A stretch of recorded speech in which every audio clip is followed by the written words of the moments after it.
Boxing King Media in association with Boxraw. We're here in Poland, just witnessed the final time both men faced off. Alexander Usyk, Daniel Dubois. Francis, what's going through your head? I'm excited for Daniel. Obviously, it's a very tall order for him.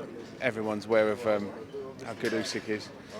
He's he's probably 2 or 3 fights away from cementing his place as one of the most legendary heavyweights. I think certainly of recent era. But Daniel's definitely got the capabilities to put an end to that and walk away with 3 belts. It's not okay. Obviously, there's a big support here for Usyk, but it's not his backyard. It's no one's backyard. It's almost like neutral ground. So I think Daniel needs to use that to his strengths and not be too fazed by the occasion, because it is a big occasion. But he needs to be switched on.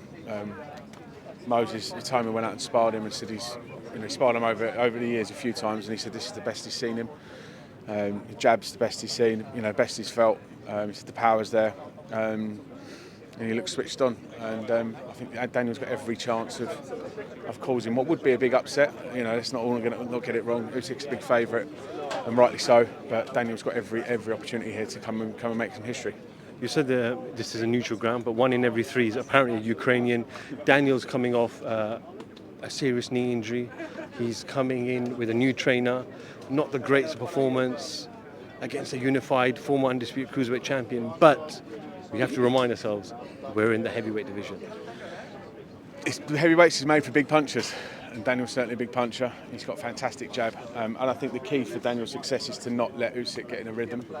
If he does that, it could be trouble. We've seen what Usyk's capable of doing against, arguably one of the best heavyweights over the last 10 years in Anthony Joshua.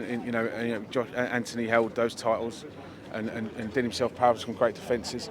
And Usyk kind of made him look, it made it look basic. And although he was very marked up in the first fight, I think he handled him pretty well in the second fight. And Daniel's got to go in there and rough him up. It's all, like I just said, for me personally, I think it's all about just stopping that rhythm of Usyk. If he gets in, to rounds 3 and 4, and Daniel hasn't won a round, I think we might be in trouble.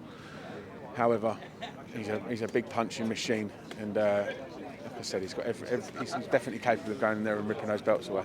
If you're Tyson Fury and you're looking at this fight, and I know he's part of the team, but ultimately, and let me be devil's advocate here, if Usyk wins, there's huge money. If Dubois wins, probably not as much money. So if you're Tyson Fury, who are you favouring in this fight? Who do you want to win for the sake of Tyson Fury?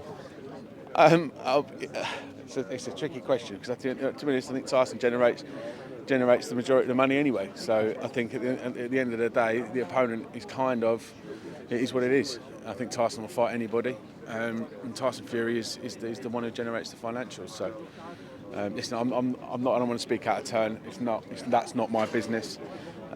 Tyson Fury's business is his business, and that will be dealt with by George and my dad. And all I know is that either fight would be an absolute monster. But Daniel, the focus is definitely Daniel Dubois this weekend, and we're definitely all rooting for him to go and do a job on Usyk. What do you make of Eddie Hearn's comments that your father, Frank Warren, is a small hall promoter? Frank Smith said he's a delusional old man. Carl Froch, yesterday, calling out your father to come on his podcast and let's talk about these ongoing back and forth. I mean, your father, Frank, he loves giving it back too at the same time. He does give it back, so you should probably ask him for his comment on that. All I can say is some things they just sound nonsensical. He did two stadium shows last year, so if that's small hall promoting, good luck to anyone who's doing bigger stuff than that. Francis, appreciate your time. It's really hot in here. I'm worried my camera's going to die. Before me. Bring a charger, mate. I've got a charger, mate. Francis, we'll see you tomorrow night at the fight. Cheers, mate.